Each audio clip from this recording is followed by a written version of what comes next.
talk just very, very briefly about the association that I am privileged to be the executive director for, the National Association of Interpretation. We are a national nonprofit. We are dedicated to advancing the profession of heritage interpretation. We currently serve about 6,000 members in the United States, Canada, and over 30 nations. I will give the current practice definition that we use at NAI. Interpretation is a mission-based communication process that engages people by forging emotional and intellectual connections between the interests, experience of the audience, and the meanings inherent in the resource. It's hard to put it in a nutshell, but I've actually been thinking about this a lot over the past week. For our purposes, I came up with something for this evening. This is my definition.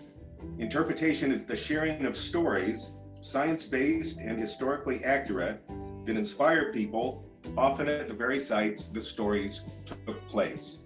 Stories are key. I think that basing the entire definition around stories runs the risk of only presenting the side of the stories of the resource, because part of interpretation also involves connecting with the visitor and encouraging visitors to share their stories as well about what they find meaningful with these places that we all love. What the audience is finding of value is also an important aspect, and that they have stories to share as well, and we should give them a place on the stage, so to speak, to feature those perspectives.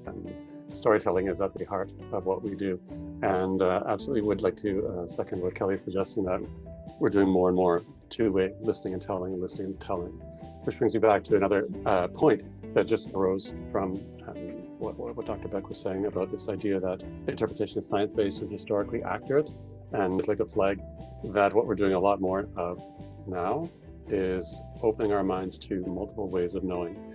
I mean, I agree, of course, we all want to present the best of what we know, but the idea of meaning being inherent in a resource is another big red flag. There is no meaning inherent in a resource. We assign meaning to the resource. We call that heritage.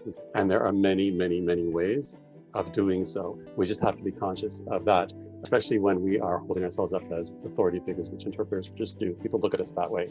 We have to acknowledge that there are many ways of knowing and many, many meanings in any resource. Kind of eternal spectrum that what we practice kind of falls along.